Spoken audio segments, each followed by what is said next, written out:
प्रिय विद्यार्थियों, अपन पढ़ रहे हैं रासायनिक बलगतिकी। उसमें अपन ने पढ़ा अब तक जो अपने दृढ़ गोले मॉडल के आधार पर सरल संघट सिद्धांत या संघटवाद, simple collision theory based on the hard sphere model, ये अपन ने पढ़ा है बच्चों अब तक। अब अपन इससे आगे पढ़ेंगे और आगे बेटा ये जो थ्योरी थी इसमें कुछ कमियां रही, इस वजह से हम नई थ्योरी पढ़ेंगे। वो कमियां थी, पहले अपन उस पर डिस्कशन करेंगे और फिर अपन नई थ्योरी की बात करेंगे। कई अभिक्रियाओं में पाया गया कि संघटवाद के आधार पर गणना द्वारा किया गया के का मान प्रायोगिक मानों से काफ़ी भिन्न होता है। इसका कारण यह है कि संघटवाद में हम ये मानते हैं कि अभिक्रिया की संपूर्ण ऊर्जा अभिकारकों की स्थानांतरीय ऊर्जा है, लेकिन ये तभी सही है यदि अणुओं का व्यवहार दृढ़ गोलों जैसा हो।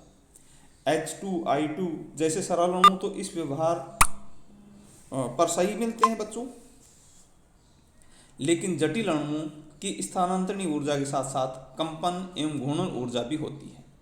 अतः सही परिणाम प्राप्त करने के लिए हमें इन ऊर्जाओं को भी ध्यान में रखना होगा और इनका ध्यान रखते हुए संघटवाद की जो समीकरण है उसमें कुछ संशोधन किए गए और K इज इक्वल टू जो ZE की पावर E/RT थी उसको हमने बनाया K is equal to PZE की पावर E/RT, जहाँ P प्रायिकता गुणांक प्रोबेबिलिटी या त्रिविम गुणांक स्टेरिक फैक्टर है जो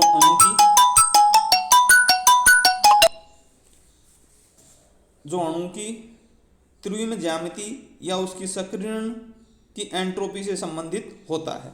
इस समीकरण के आधार पर परिकलित मान प्रायोगिक मानों से बहुत मेल खाते हैं, अतः इस समीकरण को संघटवाद की समीकरण कहते हैं। दूसरी थ्योरी बच्चों आज अपन पढ़ेंगे वो संक्रमण अवस्था या परम वेग सिद्धांत या साम्य परिकल्पना, transition state of absolute rate theory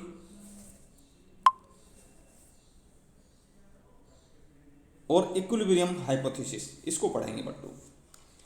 अभिक्रियाओं की क्रियाविधि ज्ञात करने में यह सिद्धांत बहुत ही महत्वपूर्ण है। यह आधुनिक सिद्धांत सर्वप्रथम सन 1915 में मोर्सेलिन द्वारा दिया गया और सन 1935 में आयरिंग तथा पोलोनी द्वारा विकसित किया गया।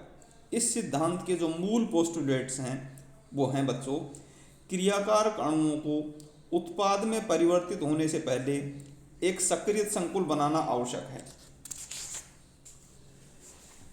क्रियाकारक एवं सक्रियत संकुल के मध्य एक साम्य स्थापित रहता है।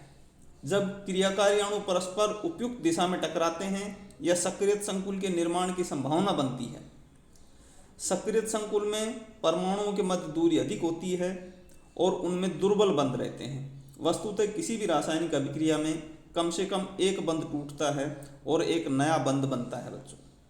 सक्रियत संकुल अथवा संकरण अवस्था में टूटने वाला बंध पूर्णतः टूटा हुआ नहीं होता, वरन टूटने की प्रक्रिया में होता है, जबकि नया बनने वाला बंध पूर्णतः बना हुआ नहीं होता, वरन बनने की प्रक्रिया होती है।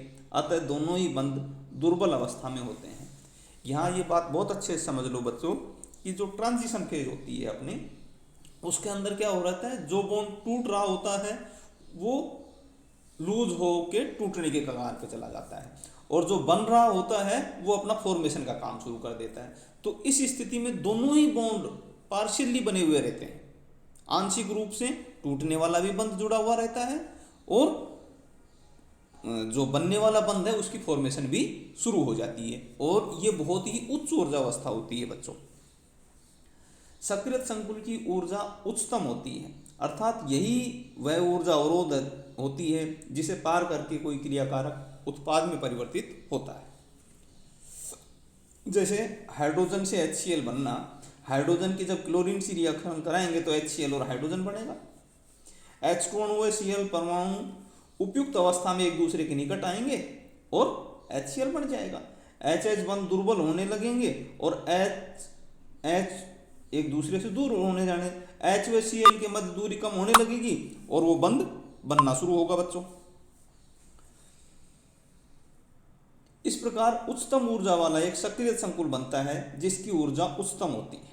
सक्रिय संकुल की ऊर्जा उच्चतम